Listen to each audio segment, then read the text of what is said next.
While we stand for justice, dignity, honor, and respect of the Black life, all too often, the names of Black women senselessly murdered by law enforcement are glazed over.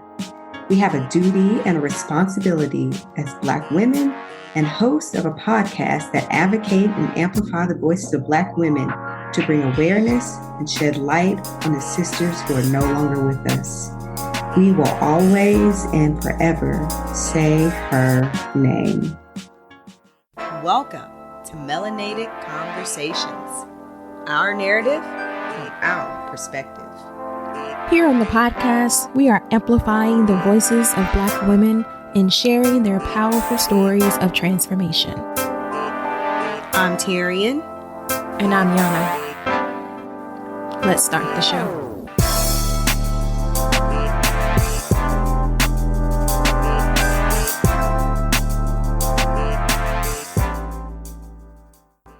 Welcome back to another episode of Melanated Conversations. I am your co-host, Yana. And I am your co-host, Tyrion. So again, welcome back to our show. Again, for those who, listened to our previous episode, we are currently doing a mini-series titled Say Her Name, which we are highlighting and amplifying the stories of other Black women that have succumbed to police or at the hands of police and law enforcement. And we're sharing, their stories. And, we really want to try to share who they were as humans and, what they contribute to society. Mm-hmm. Unfortunately, in a lot of our research and journey in putting together this series, Terry and I have had a lot of difficulties in obtaining and finding the information that really tells the fullness of the individuals, the women that we are sharing with you in this series, their stories. We're going to share what information we have and highlight a little bit about, their final moments, because some people weren't really aware of what happened to them, Yeah. And not that we want to highlight that part of their life, but we know that part of their story is significant, especially right now in this fight of, showing that and illustrating how important it is for Black individuals, male or female, to be humanized in this society. And, what has caused some of the unrest that you see today because of these continuous stories and situations that have happened time after time with Black individuals and their interactions with law enforcement. Yeah. As someone who enjoys the light side of the story, who really tries to find the good, personally, this pains me to be at this point, to have to share this part of their narrative. Yeah. But we know that it's important. I'm sorry if it's hard for you to digest. Just imagine kind of what some of these families are experiencing even to this day, especially for these cases that haven't really been brought true justice. Imagine what it feels like for Black individuals who walk on this earth day by day, and the fear that they carry in their hearts and their spirits because of what has been demonstrated time over time. While it's hard to digest these stories, recognize that you are in a fortunate place that you can hear a story and not be the story. I didn't mean to continue on, Terry. So if you have anything that you want to share before I go into our first woman, we'll allow you to share some of your thoughts. Yeah, sure. You pretty much summed up everything I want to say. I think the other thing that's important, and I apologize for our energy, y'all, and we want to get back to, gosh, I didn't use the word normal. We want to get back to some semblance of normalcy, but we know that things are just there. We are in a dire state right now, and so we apologize if our energy is not the normal energy that Yana and I normally give. But we are Black women at the end of the day, and so this affects us. This affects everybody, really, when you really truly think about it. But so many times, I know we are consuming a lot of information right now via social media, news, every platform you could possibly think of. And one of the things that I had always noticed, and still am noticing, is whenever people do have the conversation about the fight for justice and, combating all of the racial disparities and systematic racism and all those things, the narrative usually tends to encompass the Black man, right? And while yes, it does, and we will always and forever support our Black brothers. We are married to Black men. You know what I'm saying? Like, many of us who are listening have Black sons. And we have fathers and uncles and cousins and brothers and all of those things. The idea that we are not talking about these Black women and Black girls whose lives are being taken. It just didn't even make sense for Yana and I to say, oh yeah, like, we're going to always speak out whenever things like this happen when it's a Black man, but the Black women are constantly being glazed over as if this does not affect us, right? As if this does not affect Black women, Black girls. We have daughters and we've witnessed things, microaggressions and things of that nature. I'm not trying to go down a rabbit hole, but it just didn't make sense. If we're using this platform to amplify the voices of Black women, we have to make sure and due diligence to raise awareness about the Black women who are also being affected by police brutality as well. And so I think those are partially my thoughts. Same sentiment. It was very difficult. I think initially, Yana, when we were just kind of like doing initial research, and I remember having a moment where I was like clicking through and I found like a list of names, and it was not like it wasn't like 100 names. I think it was like 15 names. And every time I scrolled to the next name, my heart got heavier and heavier and heavier, because it was just, I was sad. It was very triggering. Yes, extremely triggering. I was like, Lord, what is going on? It was heavy because these are lives that were being taken. And it was heavy because these names are not known. Right. Names are not being talked about. Their stories aren't being told. And like Yana said, we wanted to be able to tell their story, not just their death or what happened to them, but really wanted to humanize these women. And, unfortunately, that was very hard to find. And even if there was not some sort of quote unquote controversy surrounding them, there wasn't a lot of information out there about these women as well. And so we just want to be able to give voice to these women, and we will not be forgotten about. We refuse to let Black women be forgotten in life and in death. It's not going to happen on our watch. We're not going to let it happen. So that's kind of my thoughts. And I thought I honestly was going to wait, I think, until after but definitely those are my thoughts right now. And I think we're going to go forward and just share some of the names. We will continue this series. There are more names, and we will continue the series. But we just have a few names today that we do want to share and just shed some light on this problem. Yes.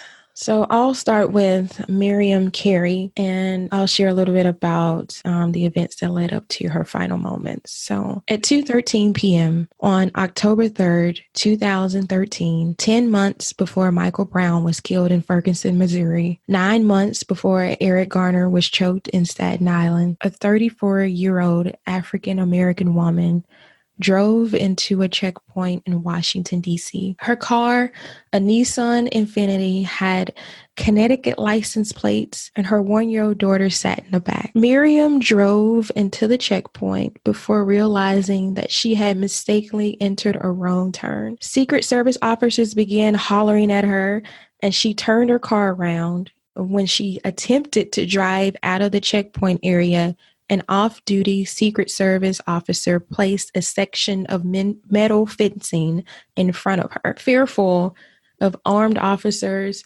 approaching her vehicle, she sped off. An officer struck her 5 times from behind with her 18-month-old in tow. Miriam Iris Carey was born August 12, 1979 in Stamford, Connecticut, and was a dental hygienist licensed to practice in both New York and Connecticut. She was born and raised in Bed-Stuy, Brooklyn, New York, and she attained an associate's degree in dental hygiene from Hostos Community College with a degree in health nutrition science from Brooklyn College in 2007. According to a family spokesperson, Carey had previously been hospitalized for postpartum depression, as she had been depressed since giving birth to her 18-month-old, who was in the care of her that fateful day of her death. Carey's sister attested that she was not delusional and had been placed on a 1-year medicated treatment plan for her postpartum depression. Dr. Stephen Oken, Carey's employer for 8 years, described Carey as a non-political person who was always happy. On the day of the incident, Carey was taking her daughter to a doctor's appointment in Connecticut. In the wrongful death suit, Carey's family cites that she was unfamiliar with the area and mistakenly drove past the first guard post. When she tried to make a U-turn and drive away, a uniformed Secret Service officer threw a bicycle rack at her car. Carey panicked when she stopped near the traffic circle, surrounded by officers with their weapons drawn, the suit alleges. On July 10th, 2014, the U.S. Attorney's Office announced that no charges will be filed against the federal officers and agents, stating, after a thorough review of all the evidence, the U.S. Attorney's Office concludes that the evidence was insufficient to prove beyond a reasonable doubt that the officers who were involved in the shooting used excessive force or possessed the requisite criminal intent at the time of the events. My goodness. Her child survived. Her daughter, her baby survived. Yes, she was unharmed, but what was this, 2013? So she would be what? Well, like about 8 or 9 now? Yeah. Wow. My goodness. Miriam Carey. Miriam Carey. We say her name. We say her name. The young lady that I'll be sharing about, and it will be very, very brief, is Darnisha Harris. Now, when I was researching her, there are some conflicting reports regarding her age. Some say she was 16, some say she was 17. Regardless, she was a teenager. She was a young girl at the time of her death. But Darnisha Harris was 16 years old when she was killed on December 2nd, 2012 in Breaux Bridge, Louisiana. Police arrived to the scene of a disturbance at the same time Harris was trying to get away from a fight. In her panic, she got into her car and allegedly hit a police car and a parked car, and then a bystander. Police shot her. It is not clear if she was shot while her car was moving, but witnesses say that she was shot with her hands in the air. Family, friends, and community members held a vigil and rallied for justice for Darnisha. And a minister called for an independent investigation and noted that the police could have stopped the car rather than shooting her in the head. And the results of the state's investigation are not yet known. Now, I did, like I said, because I was really trying to piece together a lot of information and some additional information just from the law enforcement side is saying, it's unclear at this point whether Harris's car was still moving or not. And at the time of the event, they just wanted to be able to put all the pieces together. So at the time, state police did not identify the officer who was involved in the shooting. There were several calls that were made to the mayor to unavail. And so there is still a lot of open-ended question regarding this. And I don't want to put out conspiracies or anything, but I will say this, that the age-old narrative has not changed when it comes to officer-involved shootings that lead to death for Black people. It seems to be the same story over and over and over, that once investigations have been done, then no one is held accountable. And the person whose life was taken had been doing something heinously wrong. And then we come to find out a lot of times that, number one, this person was unarmed. They weren't resisting. They were complying. You know what I mean? Like, all of this additional information comes out that the quote unquote suspect was not in the wrong. And for whatever reason, law enforcement decided to use lethal force, which is sad. And it is sad because a young woman's life was cut short, regardless of what was happening. Right. Because at the end of the day, rather if any of these individuals were doing anything that was criminal, if it doesn't justify death. No, never does. Particularly if they weren't, they weren't armed, they weren't posing a personal threat. Yeah. Like, that's the purpose of how the system's supposed to work, is that they're supposed to, be taken into custody and let, the system work out well. So I, for one, I don't want to hear any of this, well, they were in the wrong, they shouldn't have did blah, blah, blah, when we have we've seen multiple cases of non-Black individuals being taken to custody who were armed, or who had made violent threats toward law enforcement, and they were safely and taken into custody. And I'm also sad. I'm sad with any of these cases, but it just makes me sad too, because I looked to try to find just information once again to humanize her. What is she like? Did she hang out with her friends? Was she getting ready to go off to college or vocational school? You know what I'm saying? Like, what did she enjoy doing? What were her likes? What were her dislikes? Like, did she, you know what I'm saying? I'm sure she had family. She enjoyed being around family, and there are so many things that we don't know about this young lady. And the sad part is, the one thing that we do know is how she died. You know what I'm saying? Yes. Like, I don't know. Like, that's what she's remembered for. And unfortunately, a lot of these individuals, I mean, as recently as George Floyd, like, he's remembered for his death and not his life. Yeah. That's heartbreaking. Yes. So we say her name, Darnisha Harris. Darnisha Harris. All right. The last person that I hate to use the word highlighting. I don't know. Man. But we're sharing with you guys today is Malissa Williams. And there was very little that I can find about Malissa. But, I will share what I could find and piece together on her story. So on the night of November 29th, 2012, Malissa Williams was killed by Cleveland, Ohio police officer Michael Brillo, along with Timothy Russell. Williams was 30 at the time, and Russell was 43 at the time of their deaths. We know very little about the background of Williams beyond her birth date of June 20th, 1982 in Cleveland. But on the night of the fatal shooting, Timothy Russell was driving his 1979 light blue Chevrolet Malibu where Melissa Williams was seated in the passenger seat. A plainclothes police officer spotted Russell's car in an area in which they consider was known for drug deals. And the officer checked Russell's license plate, which uncovered nothing notable. That's key. Yeah. So the officer attempted to pull the car over for a turn signal violation. Russell didn't pull over, and it resulted into a police chase. And as Russell sped past the two officers, the officers believed that they heard shots being fired. As it would turn out, there was no firearm found in the vehicle or on either Russell or Melissa. The sound that they actually heard was the car backfiring.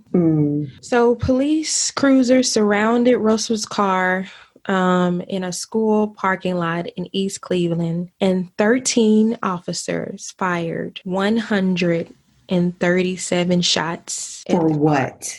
For what? I'm sorry, I didn't mean to. I know you're still reading, but like, why? Russell and Williams were both struck more than 20 times each.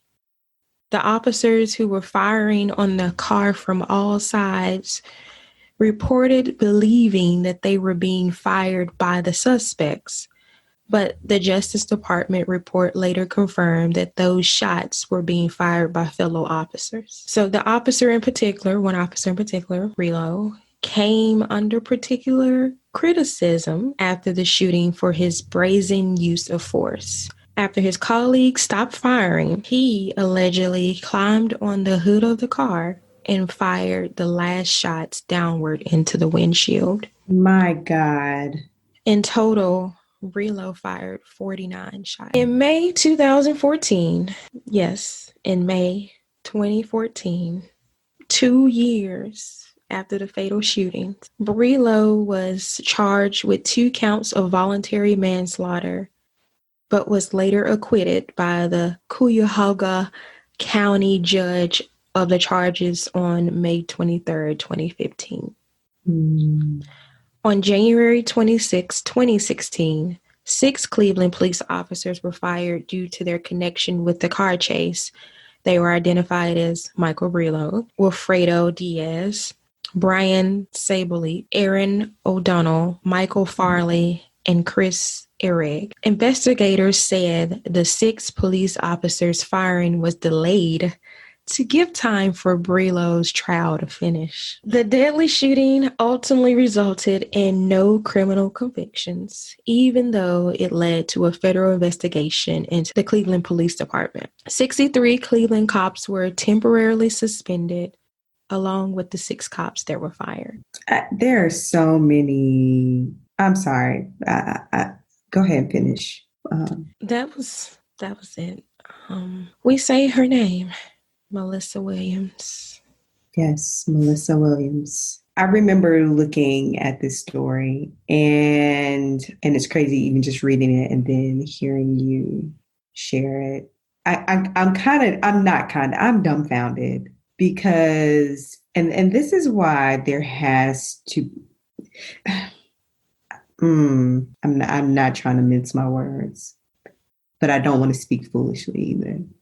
But this is why there needs to be, and I know right now, a lot of people are talking about, defunding or abolishing policing system. Whatever your take is on that particular issue, there has to be a complete reform, because the idea that if I happen to be in an area where statistically or whatever, drug deals, crime happens to be higher in an area, if you see me, then I am automatically assumed to be some sort of threat, right? Or I am automatically assumed to be up to no good.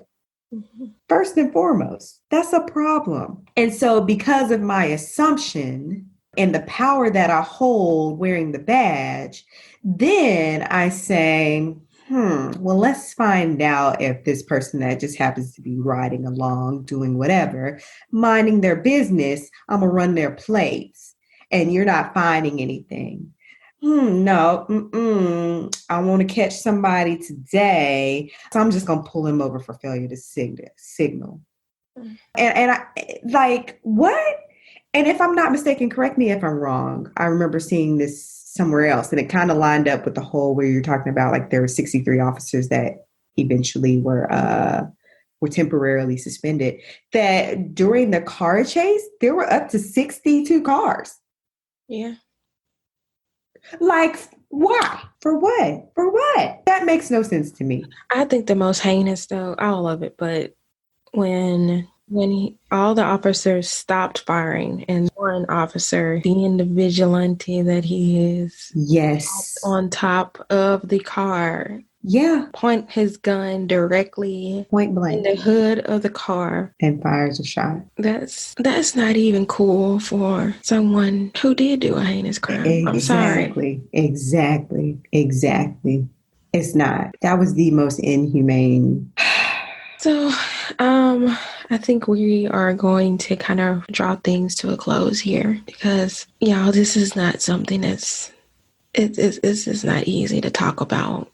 This is not easy to relive in a way. It's very triggering, breaking. It's hard. It's very hard. I really don't have the words to offer. What's sad is that you shouldn't be the one to offer words. Yeah. But the main thing here, though, and I want to be very clear, because some people try to mince and bend what this movement is about and to make this a Blacks Against Police award type thing. But really, honestly, it's just about people being human and free. Yeah. I mean, and to have the same liberties as everyone. It's hard constantly driving the narrative that when we say Black Lives Matter, it means that no other lives matter. That is not what this means. No, not at all. We just want Black lives to be humanized too, just like other lives. That is it. And I saw a clip, I think Will Smith or somebody had posted, of comedian Michael Che. And, he was doing a set.